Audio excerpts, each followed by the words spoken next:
eu não vou dizer nada. Essa última entrevista aí resume, né? Como é que esse cara vai viver livre? Como é que esse cara vai viver livre? Né? Outro dia nós mostramos aquele caso lá de Campo Limpo, que o cara gravou o estupro da própria enteada. Né? Ele estuprou a enteada e ainda gravou no telefone celular. Você viu que a mãe confiou nele para que ele fosse o pai das crianças. Ela ficou viúva, confiou no companheiro para que ele assumisse o papel de pai. O que efetivamente não aconteceu, né? O que se transformou num verdadeiro terror.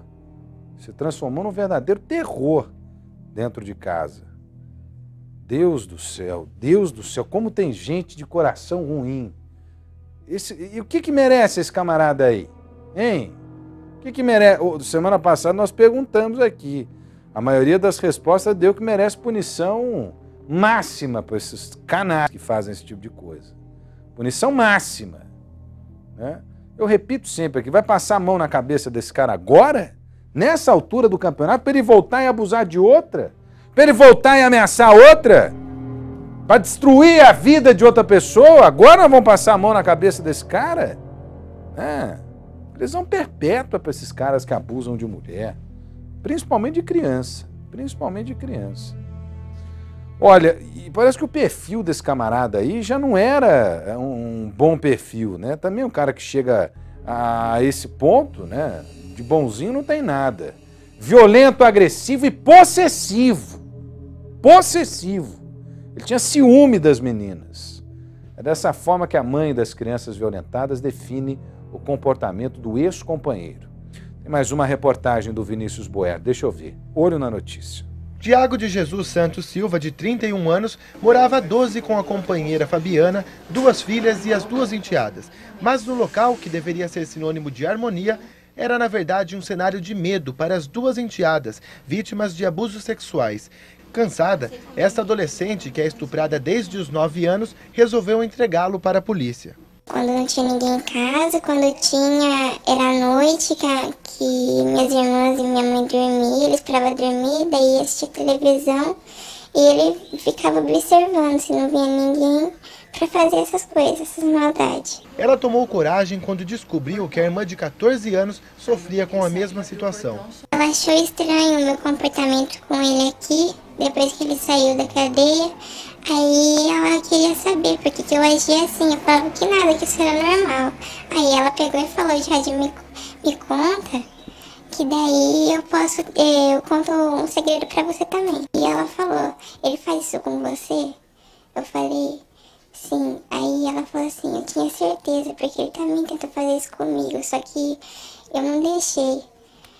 Só que ele fez uma vez. Mesmo sofrendo com as agressões de Tiago, Fabiana jamais suspeitava que o padrasto pudesse fazer isso com as filhas. Eu nunca desconfiei de nada, por ele ser muito ligado à família, que ele sempre dizia que era ligado à família. Sempre tentou estar sempre com a gente, né? Mas agora eu vi que não era por causa de amor, por causa de família. Mesmo com medo, a adolescente sonha em estudar gastronomia e superar o trauma vivido por quase uma década. Eu quero tentar esquecer isso daí, porque isso é muito constrangedor, isso é muito ruim. Eu via na televisão os casos que pareciam, eu falava, isso não vai acontecer comigo. Que horror, hein? Que canalha, que canalha. Tem que ser preso esse camarada, a gente continua acompanhando aqui. Aliás, ele estava preso, né? Precisa ver se não vão soltar ele. É porque ele foi preso por agressão, não por abuso. Tomara que a polícia possa agir rápido e já buscar a justiça para deixar esse cara preso. Né? Deixar esse camarada preso. Alicia Manjavá, que está comigo? Deixa eu ver a Alicia ao vivo aqui. Acidente na FAB, a Força Aérea Brasileira, na pista de Pirassununga, muito próximo aqui. Inclusive a nossa cidade de Campinas, a Alicia fala ao vivo. Esse acidente, Alicia Manjavá, que infelizmente terminou com a morte de um cadete da FAB. É isso mesmo? Boa tarde, quase boa noite já. Boa tarde, Rodrigo. Boa tarde a todos. É isso mesmo. O acidente aconteceu por volta das 7 horas da manhã. André Rodrigues Silva, de 22 anos, participava de um treinamento e já estava na cabeceira da pista se preparando para levantar voo quando foi ejetado da aeronave. Ele ainda chegou a ser socorrido e levado ao hospital da Força Aérea, mas não resistiu aos ferimentos e morreu. A aeronave que ele pilotava era a modelo Tucano T-27, a mesma usada pela Esquadrilha da Fumaça. De acordo com a Força Aérea, a aeronave estava em perfeitas condições de funcionamento.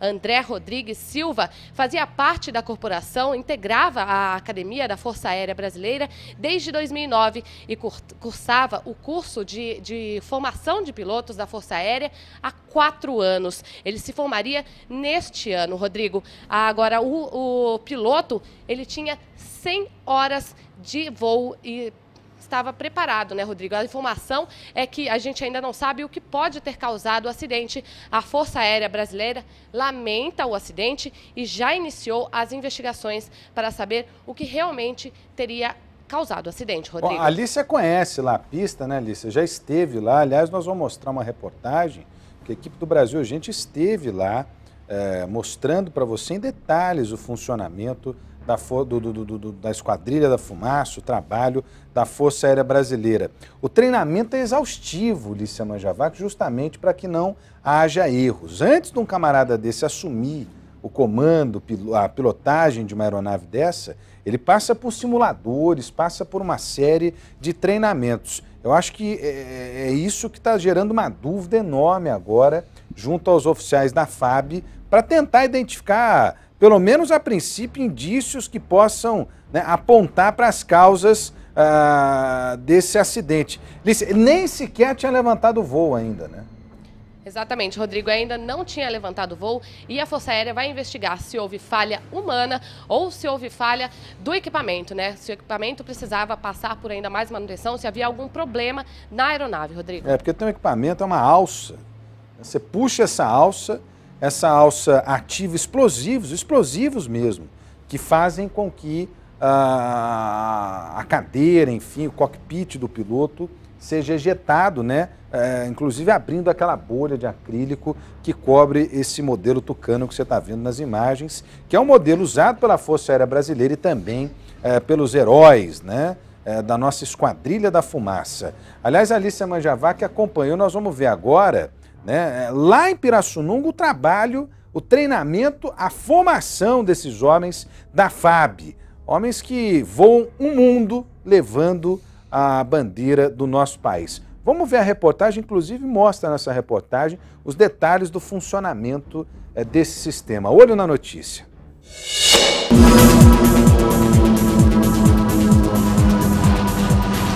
Por onde estas 7 aeronaves passam, a linha do horizonte parece desaparecer. O céu e a terra se misturam e a cada manobra o coração acelera e a respiração fica ofegante.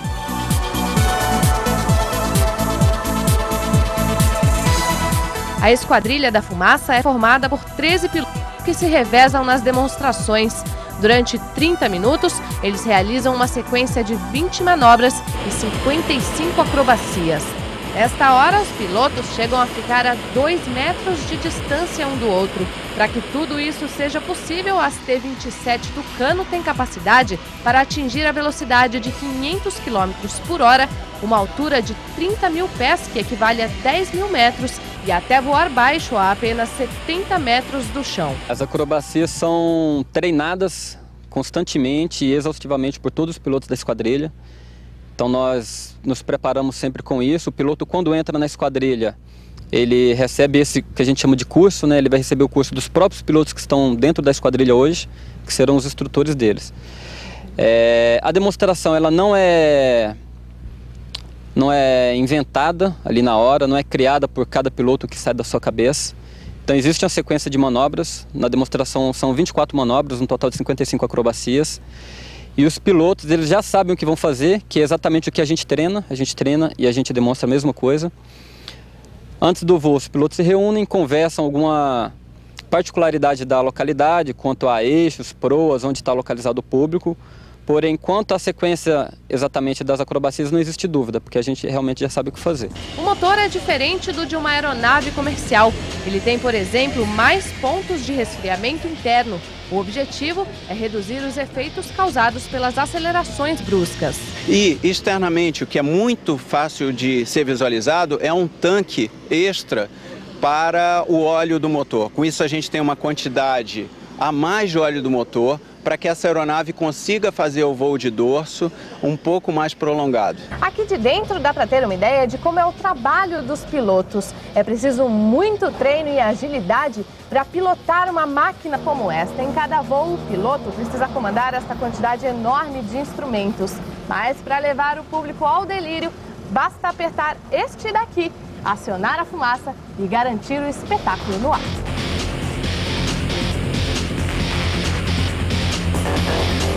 Aqui na fumaça houve o processo de adaptação, entre eles o mais óbvio é a incorporação do sistema de geração de fumaça, que muito simplesmente falando seria injetar óleo no escapamento direito da aeronave. Os gases quentes saindo do motor transformam esse óleo em fumaça e possibilitam que esses rastros de fumaça facilitem a visualização do voo das aeronaves. Em caso de emergência, o abandono é feito com a ajuda destes assentos ejetáveis. Basta puxar a alça de ignição para, em menos de 2 segundos, estar bem longe da aeronave. São 9 cargas explosivas dispostas em vários pontos dele, onde vai fazer com que, através da expansão dos gases, através de tubulações internas do assento ejetável, ele seja empurrado para fora através de um canhão de ejeção que tem logo atrás dele. E esse assento vai subir, vai romper o canopy, essa bolha de acrílico, e dentro de 1,5 segundos ele vai estar, o piloto, né, caindo só com paraquedas em total segurança. O objetivo nosso sempre vai ser que o piloto possa vir para a aeronave, colocar todos os cintos de segurança, tudo aquilo que é necessário, como eu diria entre aspas, ele veste o avião, dá a partida e prossegue sem ter que ter o mínimo de dúvida ou questionamento sobre aquela aeronave. O Major Alexandre praticamente nasceu na Força Aérea Brasileira. Hoje, com 17 anos de carreira, ele se lembra do pai, que também era piloto. Quando ele viajava, a saudade da família era grande. Eu tenho uma recordação da primeira chegada da esquadrilha após uma longa viagem ao exterior. A esquadrilha foi ao Chile, a maior feira da América Latina de aviação. E quando na chegada, eu estava aqui com a minha mãe e os outros familiares, os aviões soltaram fumaça, fizeram uma passagem e no pouso todos se abraçaram e escutamos junto aquela música De Volta ao Meu Aconchego. E cantado por Elba Ramalho, foi um momento emocionante, todo mundo chorou e a gente pôde matar a saudade do meu pai. Com quase 6 décadas de fundação, o número de acidentes na Esquadrilha da Fumaça cai a cada ano. O risco é grande, mas os pilotos são unânimes em dizer qual é o melhor momento do voo. A recompensa é grande quando a gente tem a oportunidade de chegar próximo ao público e ter o trabalho reconhecido ali de imediatamente, né? Eu acho que isso é a parte mais recompensadora para a gente, porque você ter teu trabalho reconhecido assim tão explicitamente, tão rapidamente, eu acho que isso aí realmente não tem preço para a gente. Essa parte que é legal, o público reconhecer que aquilo lá não é você, né? A pessoa, ninguém sabe quem é o Major Caldas, as pessoas sabem o que é a Esquadrilha da Fumaça, sabem que representa o Brasil, sabe? As pessoas sentem orgulho da Força Aérea Brasileira e da Esquadrilha da Fumaça.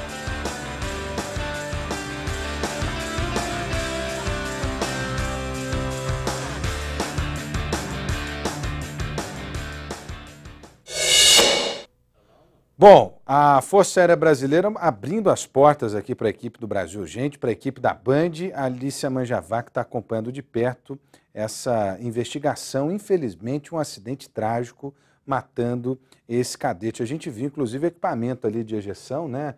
Tudo é checado antes desse avião voar, Alicia. Ainda não há qualquer indicativo do que possa ter acontecido com o cadete.